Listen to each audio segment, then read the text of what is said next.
The title of this video is The One True Spiritual Path.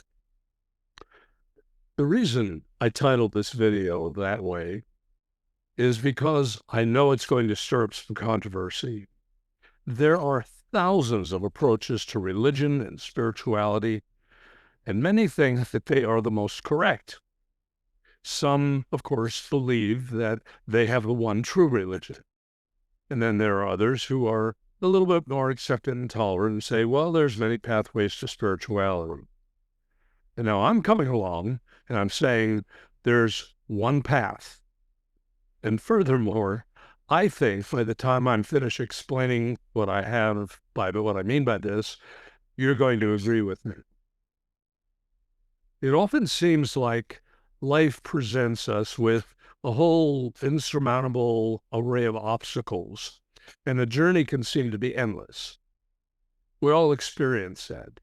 And I've often thought, well, wouldn't it be nice if there were a way to clear all the confusion, all the misinformation, all the struggling? Well, there actually is a simple way to do this. And that's the good news. And that is what I'm going to be going into in this video. But I must say here at the very beginning, simple does not mean quick or easy. For although the process is simple, it's also challenging. It is simple in concept, and once you really master it, you will be transformed forever. Here it is in a nutshell.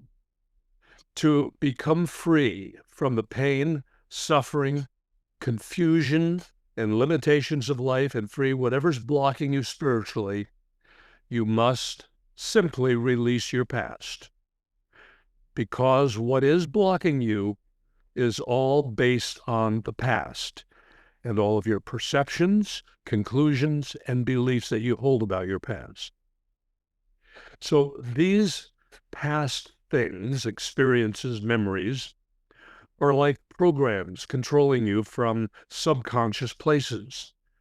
And in most instances, you're not even fully aware of what they are. So the beginning of the process is being a detective, delving into your own unconscious awareness and the operating system that you're living your life by, and find out what it is that you're running off of. This is what must be done if you can expect to evolve spiritually. And the good news is there's one particular technique that takes you where others don't, and that is surrender. Now, I know this is not a new concept because every religion talks about it. This is a subject that is foundational to spiritual awakening and achieving freedom from suffering. No matter what other spiritual or psychological practices you might be engaged in, transformations and shifts in consciousness will only come through surrender. Surrender really is the only path there is. And as I continue, you'll come to understand why this is so. You know, people travel all over the world seeking answers.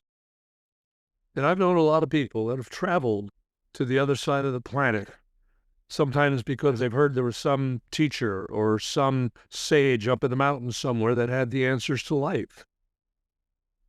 But the truth is, none of that is necessary. You can do it right where you are, starting today. And I'm going to guide you through some of what I'm talking about here by the end of this video. I'm referring to learning the details of a practice of letting go, which is really what surrender is all about in a spiritual context.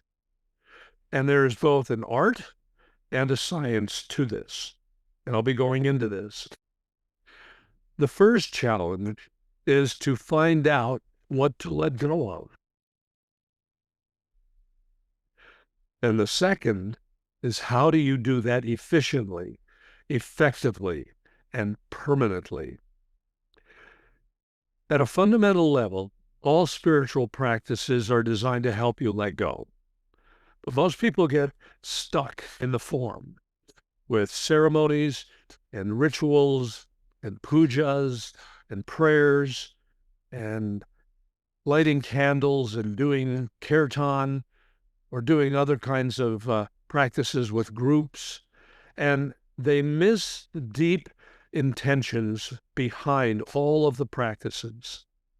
So I'm not saying not to engage in them if you enjoy them. They can certainly be fun, and they're also very helpful.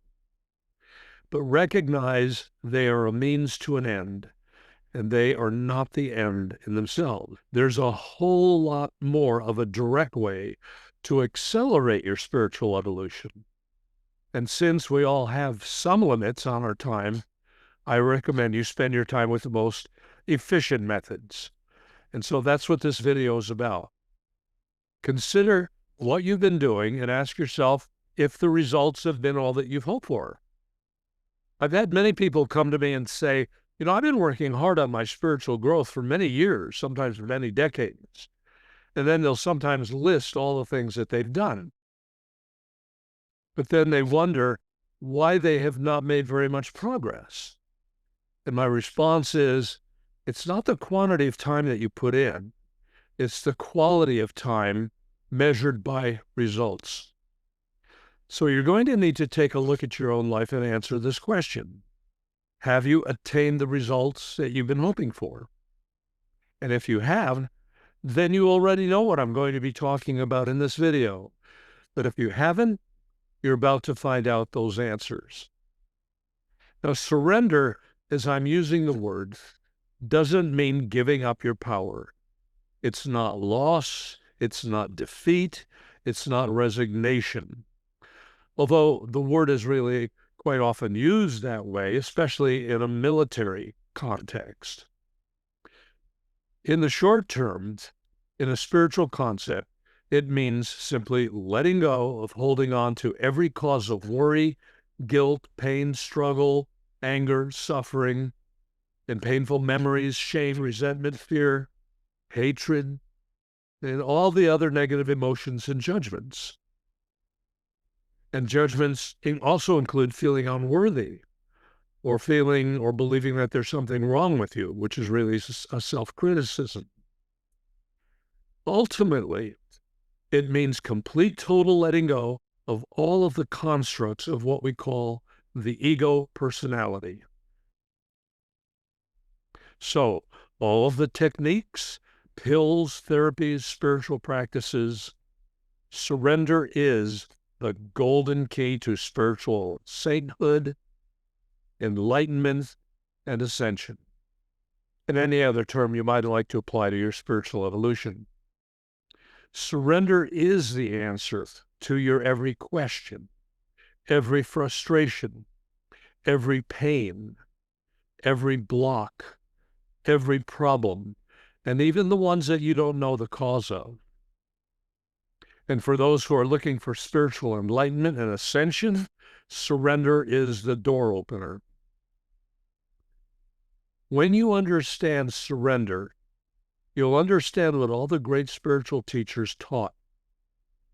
But it's actually a subject that, even though it's talked about, it's very rarely explained how to do it in any kind of simple step-by-step methodology.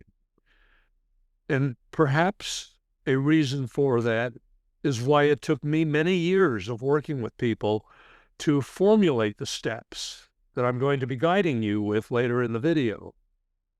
But before we get there, there are some important things that I want you to understand. When you surrender to God, or simply surrender, period, you are letting go of any form of resistance which keeps you from experiencing your soul and your highest inner spiritual truth. Your soul, which is already enlightened, cannot create anything negative. It does not have the nature or the capacity to do that. But what it can do is help you attain greater goodness, greater fulfillment, greater love, greater happiness, greater peace, greater joy, greater fun, and in fact, as much life as you can conceive of will become a part of the surrendered person's experience. And here's why. As you surrender resistance in all of its forms, more of the soul's presence comes through, and that automatically brings you goodness, happiness, and freedom because that's the nature of the soul. Surrender is releasing all resistance in order to make room for the soul and the greatest good imaginable to manifest in your life and through you. And it opens all the doors for the whole universe to bring everything to you. When you surrender, you let go of anything negative, and what ultimately remains is the core essence of your soul. When you are surrendered, you are taken care of, regardless of outward experiences. And this internal surrendered state brings about the manifestation of what you want and need, even if you don't know what the details are or how to do it. Surrender is actually a practice, and anyone can start with it right where they are. And it becomes something anyone can refine and become an expert in. And the more you practice it, the better you get at it, just like anything else.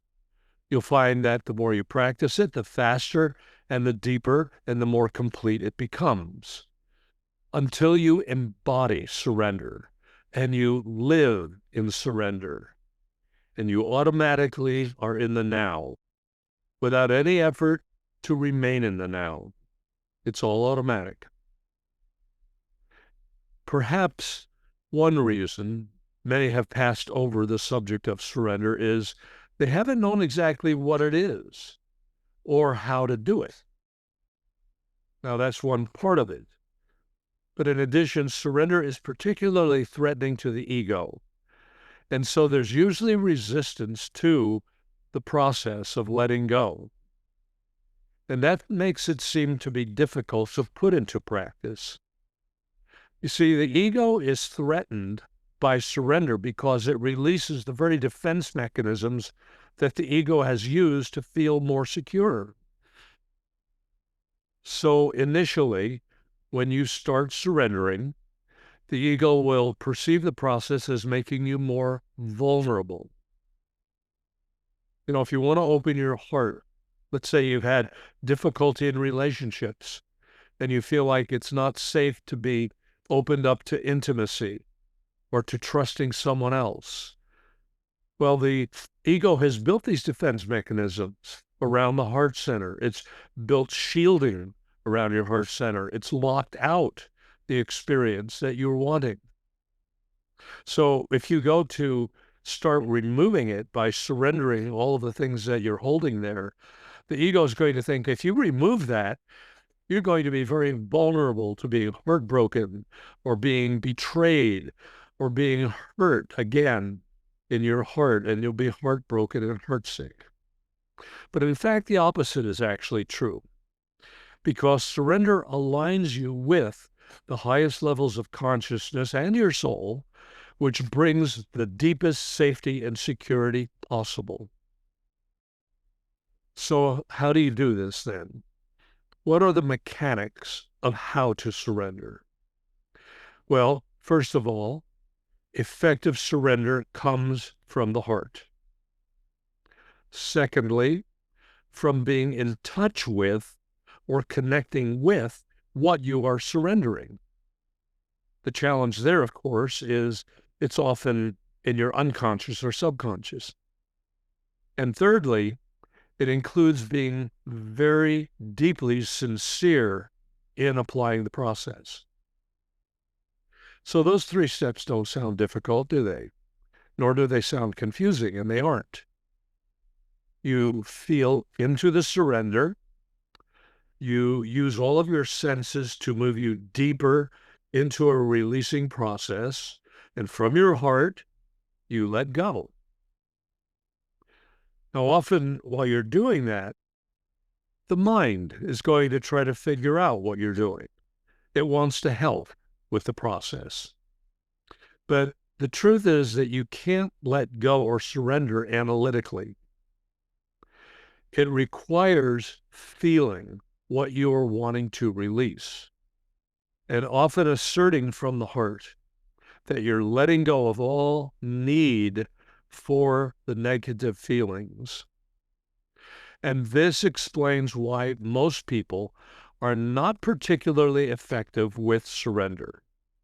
They try to do it with just their words, like prayers or affirmations or decrees or refuting it. And they often find that doesn't work. So they think, or they conclude, there must be something wrong with me. And then they resign themselves to feeling defeated because they've not eliminated the causes of the negativity in their life. And they think the defeat that they're feeling, maybe that's surrender. But it didn't work. Being defeated is not spiritual surrender. Feeling defeated is the ego feeling defeated. And it also feels futile and maybe hopeless and helpless. And it rationalizes it and thinks, I'm surrendering it. So a person may think they've prayed, they've repented, they've asked for forgiveness, and they've tried to do what's right, and they still end up in the dark night of the soul.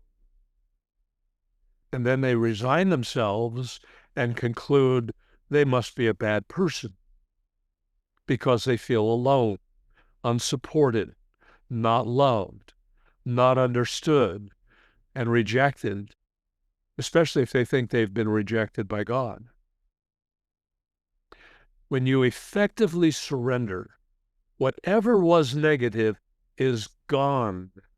It is released. It is dissolved. It cannot return because the soul comes in and fills all the space where that was. So now the soul comes to the surface and it brings relief. It brings lightness. It brings clarity. It brings spaciousness. It brings freedom. It brings acceptance. It brings unconditional love. It brings happiness and fulfillment. However, it usually doesn't happen all at once. So here's another one of these roadblocks that often happens when someone's trying to do this, and then they think, well, this doesn't work, and they give up. But the reason it doesn't happen instantaneously is because all of your negative beliefs and programs were accumulated over a very long period of time, probably many lifetimes. And the subtle energies that comprise them lay down in layers, layer upon layer upon layer. And it takes time, like weeks or months, and even years in some cases, to dig down through all of the layers of this garbage, of all of these memories, all of the suffering and all of the pain. And that takes commitment to get rid of every last trace of negative energy. And everyone feels like this is going to go on forever. This is an endless process. However, I can assure you this is not true because you're dealing with a certain quantity of negative energy and memories that are in layers. So eventually you will get through all those layers. You will get to the bottom of the barrel, and you'll eventually release and dissolve that last obstacle. When this happens, you'll sense a remarkable epiphany of lightness coming in, and you'll sense that now you're living in a whole new way. Some people refer to this space opening as presence. But I think what is experienced is more than that. It includes the soul, which represents the inner spark of God that each of us is made of, and it lives in presence. And when that happens, it is so profound. Some describe it as being born again and awakened, as if they were asleep all of the other times of their lives. You get there by shifting consciousness to let go of all resistance in order to allow yourself to receive the underlying truth of your existence. Did you catch that? There are two parts to surrender. One is releasing, and the other is receiving. So, another key word to understand the surrender process is receive. When you let go and trust, you open yourself to receive. The problem comes from fearing you'll receive what you don't want or won't receive what you do want. When you think those thoughts, that's your mind trying to control the surrender process and then concluding that surrender didn't work and only made you more vulnerable. When you truly, actually surrender, you're also allowing the soul in, which then brings about a peaceful response of presence that you're looking for. So surrender is a multi-step process. You surrender the symptom and the outcome, and then you surrender your reactions to surrendering the symptoms and the outcome. In other words, you surrender every step along the way. And this requires you to pay attention to anything that comes into your mind while you're doing this. No matter what it is you say, thank you for letting me know. And I surrender and release all need for you. I want you to remember that phrase when we get to practicing the surrender process later in the video. Thank you for letting me know. And I surrender and release all need for you. This is an affirmative statement in which you are giving yourself permission to let go of whatever comes up.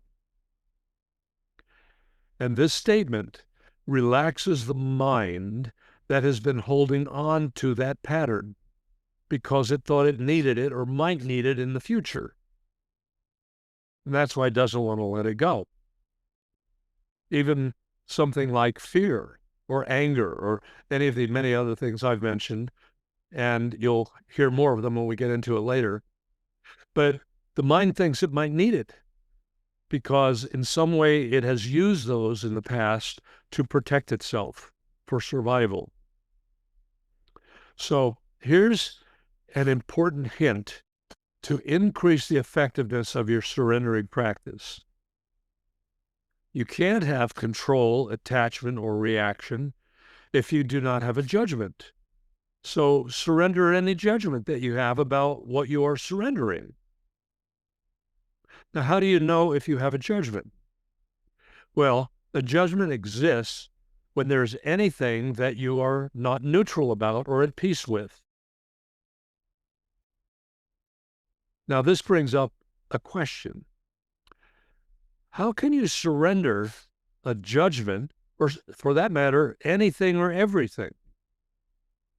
Because what we're talking about here is a willingness to let go of all preconceived positions, beliefs, opinions, ideas, perceptions. If you are not willing to do this, you can see how this is going to limit your surrender process. And surrendering to this degree takes courage because it means you have to be willing to acknowledge that your opinions and beliefs are not the final word. You may be believing that what you believe is what is true, but to live in surrender, you must acknowledge there may be a higher perspective or a different perspective than the ones you currently have. And the ego is destabilized by this threat. So it wants to hold on to its beliefs. And this is why people have difficulty breaking with tradition or what they've been taught, what they grew up with, or what the status quo is. The ego feels more comfortable holding on to what it has currently, and letting go is perceived to be fearful, since it represents new unknown territory. And that represents change, and that represents the unknown. And the ego is always afraid of the unknown, which is the future. But here's something to realize that not many understand. Surrender doesn't necessarily require you to change your positions or stop doing something that you're doing. You just let go of your attachment to it, your investment in it. You see, surrender is not renunciation, but this is what some religious views have interpreted it that way, type of thing. Well, you don't have to look very far to see how they've done this, and they've put this into their practice.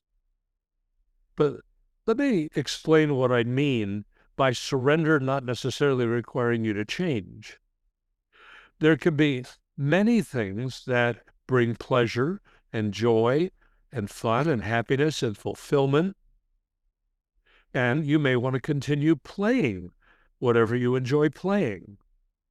You can make a conscious choice to hold on to an opinion or continue an activity in order to continue with the fun of whatever that opinion or activity holds. You see, you have to have opinions and beliefs. You can't exist without them.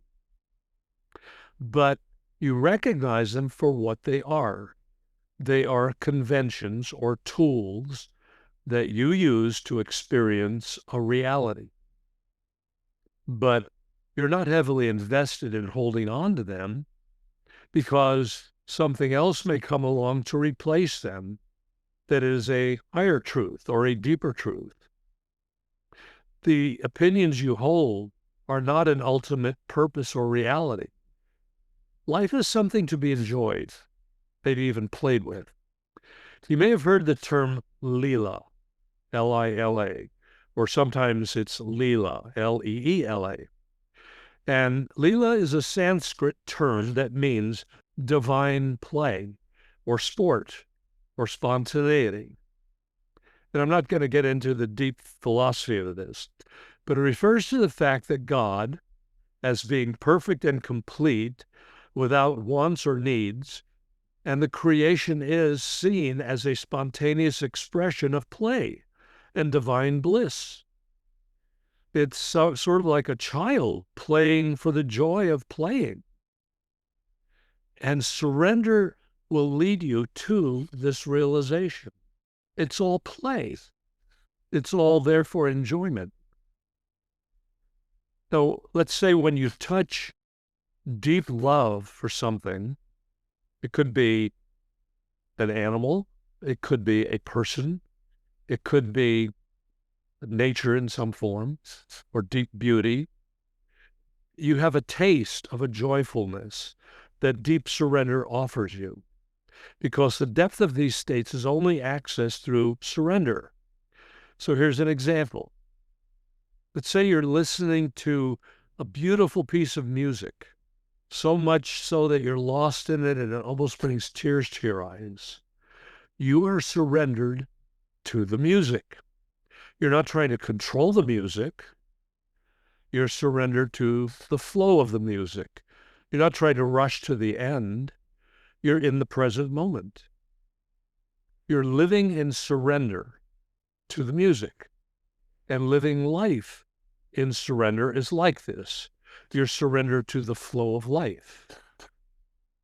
You live in deep trust that whatever you are experiencing in any moment is precisely what is important for you to experience, because all the causes were set in motion for it to be that way. However, the circumstances are constantly changing. So life is like a dance flowing with the music. And what has been set in motion is ever moving, lifting you upward on your spiritual evolution. Surrender opens the doors to all the goodness and wonders of life. So once you have surrendered, all the negative forces in your life leave, they dissolve, they cease to exist, and your life elevates. When you realize that this is what surrender offers you, you're going to be willing to surrender everything. And that is the threshold that you and everyone else will eventually come to. The place where you are willing to let go of all resistance and all attachments to everything. And what emerges is incredible joyfulness, happiness, and fulfillment. So really, I'm just asking you, if you're willing to give up and let go of every pain, every struggle, every suffering you've ever felt. And this should be an easy question to answer. We're getting close to me leading you through this process. But there's an aspect of surrender that's really important to know. And that is that deep surrender leads to deep trust. The two go hand in hand. If you are deeply surrendered, you are also living in deep trust. And the degree to which you live in deep, complete trust is also a reflection of how deeply you are surrendered. I heard someone say recently, trust is the single most powerful force that will carry you through periods of intense transformation. Even when the whole picture appears to be chaotic or overwhelming, you must maintain unwavering faith in the unseen forces. Now, this is a great statement. However, as often is the case, there was no follow-up or explanation of how can you have this deep of a level of trust, like when you're going through the dark night of the soul.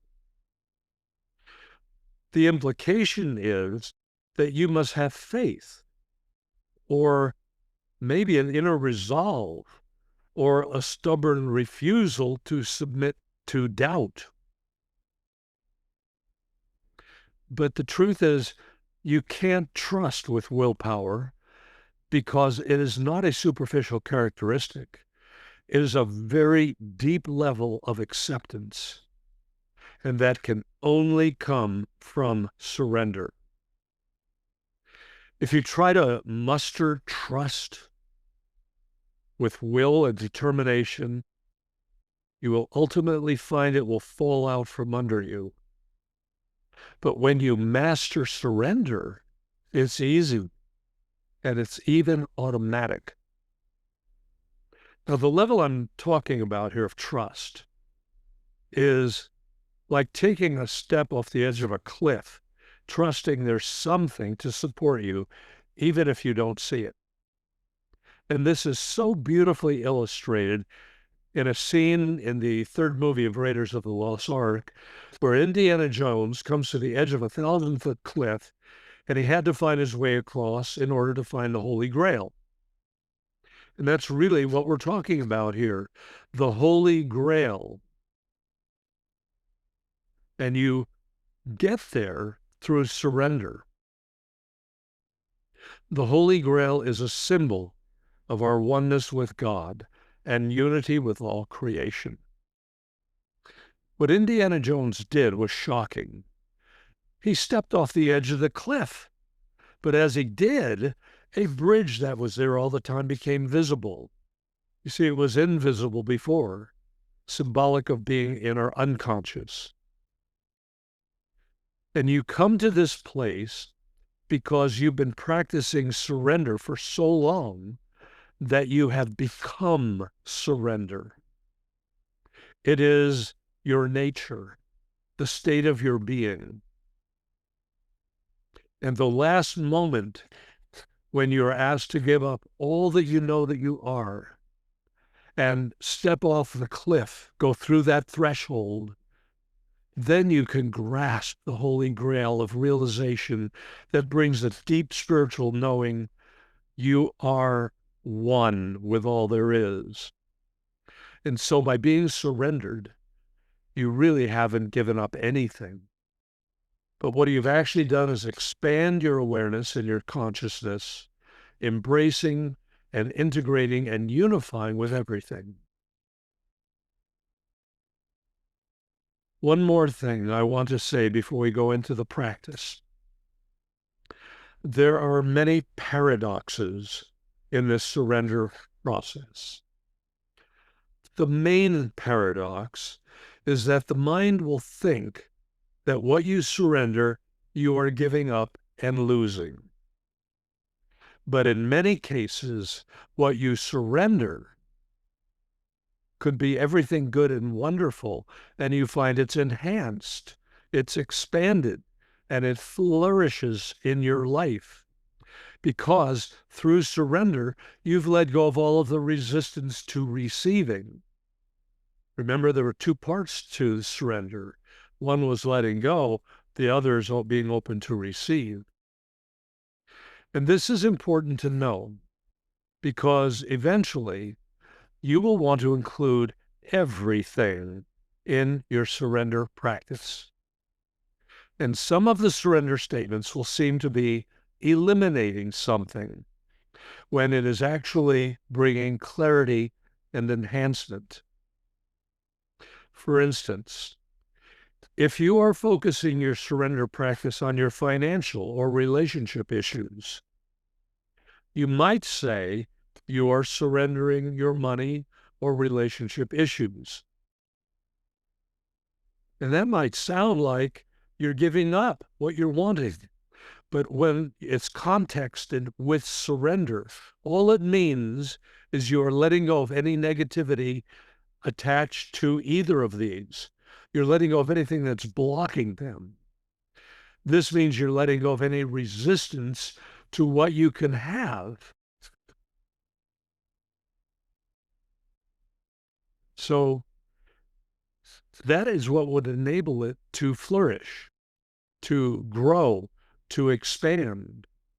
So a surrender statement like that may not make logical sense on the surface to your analytical mind, and it might even startle you or surprise your mind if you say, I'm willing to surrender my marriage. I'm willing to surrender my bank account.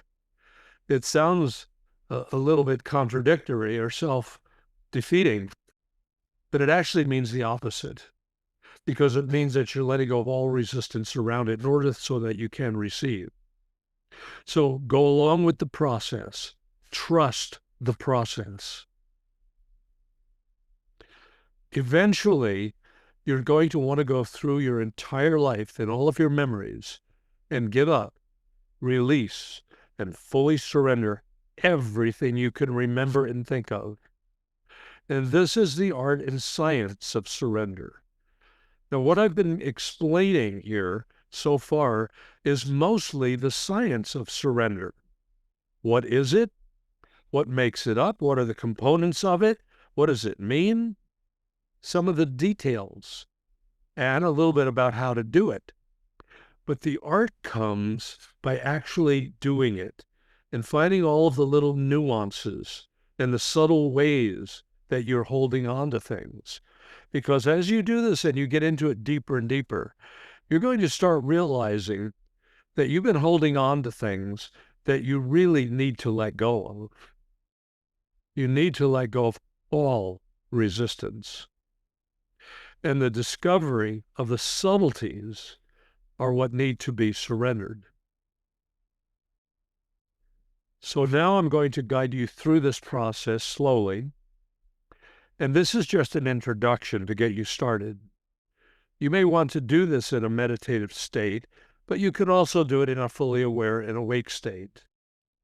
And so to do this, you'll need to follow my words, repeat them in your mind, and make them your own. I am willing to surrender and release the need to be right.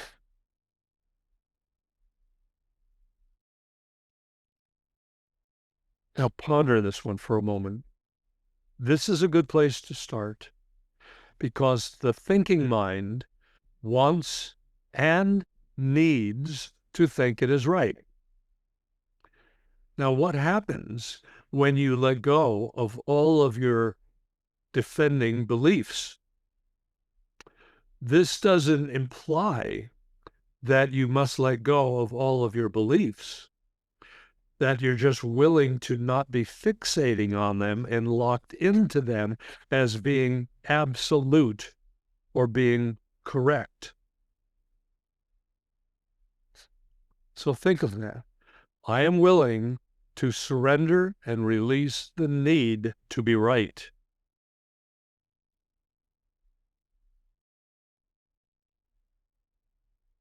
Now, as you ponder these and repeat the statements, and these are statements that need to be repeated numerous times, because each time you repeat it, there'll probably be some commentary that comes back from your mind. And that's where the other statement I gave you earlier comes in. Thank you for letting me know. And I am willing to surrender and release all need for you.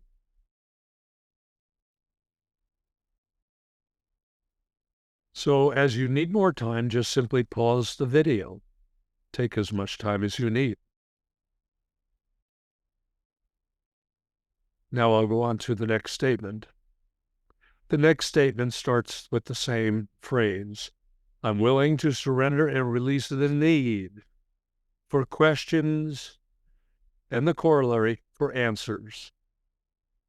I am willing to surrender and release the need for questions and for answers.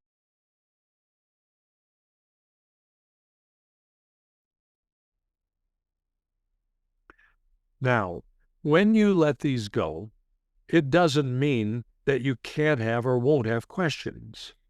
But what it does is it means you let go of being stuck in a question, because the mind tends to fixate on questions. So by surrendering that, you open up space all around the questions. And this enables answers to arise, even if they don't seem to make sense or they contradict your current beliefs. Much of what the mind concludes is distorted or doesn't make sense. And when you are surrendered, you allow for this. You allow higher truths to be released and revealed. So, I am willing to surrender and release the need for questions and for answers.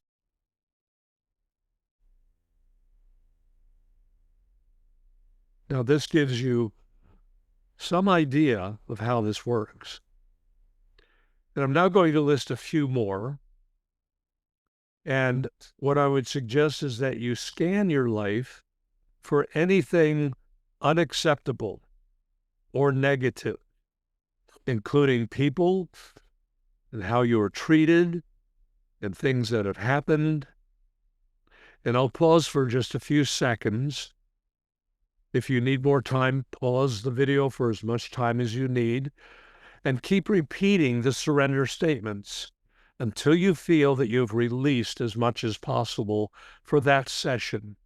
And then you'll want to come back to this because this is a practice that you want to make part of your spiritual practice for the coming months and years until you have arrived at complete deep surrender and you have dissolved all of the ego structures and identities. This is the way to do it. I am willing to surrender and release the need for everything I don't like.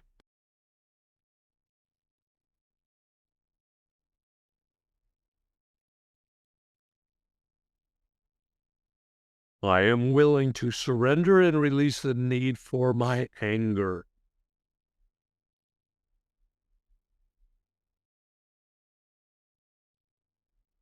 I am willing to surrender and release the need for what I think I lack.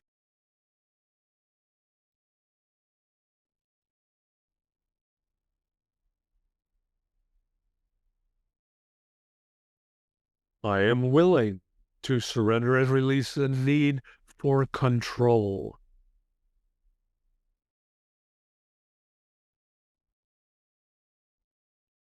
And now just listen and affirm the following. I feel safe. I feel deeply trusting. I now live in quiet surrender. Now, these few statements I've just given you may seem like they're just fairly simple, but when you ponder them, you'll find that there's a lot of depth to them. And there's a lot more you can add to this. If you have my handbook for enlightenment, there's a chapter that has a long list of these things that you can surrender. And I have chapters on surrender. It's a very important topic. And as you surrender, you'll discover there's a gift in surrendering itself. A miracle unfolds as you touch the deepest aspects of what you are, and especially if you do this in a meditative state. You'll notice you feel deep, expansive peacefulness and presence.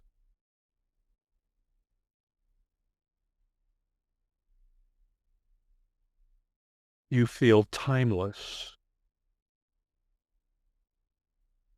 You feel complete. You feel oneness. And of course, you feel deep appreciation. Until next time, I'm Jonathan Parker.